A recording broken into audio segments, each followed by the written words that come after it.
মাহফুজ সাহেব আসলেন এবং তিনি কি ওই যে বিগত ফ্যাসিস্ট আমলে যেটা হয়েছে সেম কাহিনী আমাদের নীতিবাক্য শোনাইতে লাগলেন। গতকালকে যখন আমরা আমাদের শান্তিপূর্ণ সমাবেশ নিয়ে আমরা যমুনার অভিমুখে রওনা হয়েছি, তখন রাস্তায় কোনো মানে কোথাও কিন্তু আমাদের কোনো রকম বাধার সম্মুখীন হতে হয়নি। কিন্তু আমরা যখন মৎস্য ভবন পার করে এদিকে আসছি তখন আমাদের বাধার সম্মুখীন করা হলো। ইভেন আমরা যখন কাকরাইল মসজিদের সামনে আসলাম তখন আমাদের উপর মানে অনাকাঙ্ক্ষিত ভাবে টিয়ারশেল, জল কামান এবং লাঠিচার্জ করা হলো। কিন্তু কেন?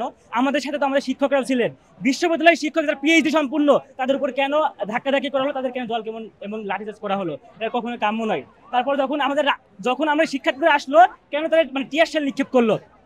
সেকেন্ডলি একটা কথা বলি, যখন রাত্রে আমাদের শিক্ষার্থীরা যখন দাবি আদায়ের জন্য রাস্তায় থাকলো, সেই সময় উপদেষ্টা পরিষদের থেকে মাহফুজ সাহেব আসলেন এবং তিনি কি ওই যে বিগত ফ্যাসিস্ট আমলে যেটা হয়েছে সেম কাহিনী আমাদের নীতিবাক্য শোনাইতে লাগলেন। তিনি আমাদের বললেন যে কি যে পুলিশ যেটা করেছে তাদের ন্যায্যতার ভিত্তিতে করেছে।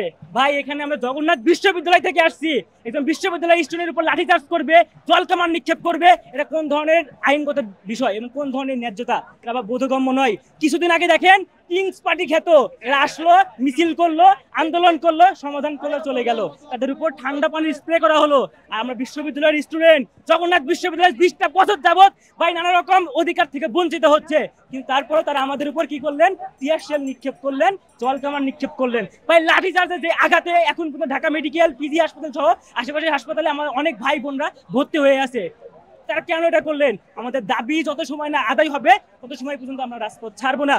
আরেকটা কথা বলি, আগে আমাদের দাবি ছিল 3টা, এখন আমাদের দাবি হয়েছে 4টা। যে গতকালকে আমাদের উপর যে হামলা হয়েছে, এই হামলার যথেষ্ট আমরা প্রতিবাদ করছি এবং হামলার দাবি চাচ্ছি। যত সময় না আমাদের দাবি আদায় হবে তত আমরা রাজপথ ছাড়বো না। যথেষ্ট বিচার করতে হবে পুলিশ প্রশাসন, কেন তারা আমাদের উপর হামলা করলো? আমরা তো এখানে আমরা যৌক্তিক দাবি নিয়ে আসছি, তারা কেন অনাকাঙ্ক্ষিত ভাবে আমাদের উপর টিয়ারশেল নিক্ষেপ করলো? আমরা কি কোনো মানে অরিজিনাল কিছু করছি? কোনো জ্ঞানদাম করছি? কিচ্ছু করে নাই। আমরা শান্তিপূর্ণ সমাবেশ নিয়ে এগিয়ে আসছি। আমরা বিশ্ববিদ্যালয়ের স্টুডেন্ট, আমরা জানি আমাদের কতটুকু পর্যন্ত যাওয়ার রাইট আছে। আমরা জানি যমুনাতে আমরা ঢুকতে পারবো না, কিন্তু যমুনার বাইরে থাকার অধিকার আমাদের আছে জগন্নাথ সাধারণ শিক্ষার্থী হিসাবে। কিন্তু আমাদের যমুনা যাওয়ার আগে কাকরাইল মোড় থেকে কেন আমাদের টিয়ারশেল নিক্ষেপ করলো? এর যথেষ্ট আমরা প্রতিবাদ জানাচ্ছি এবং আমাদের যত সময় না দাবি আদায় হবে তত সময় পর্যন্ত আমরা রাজপথে থাকবো।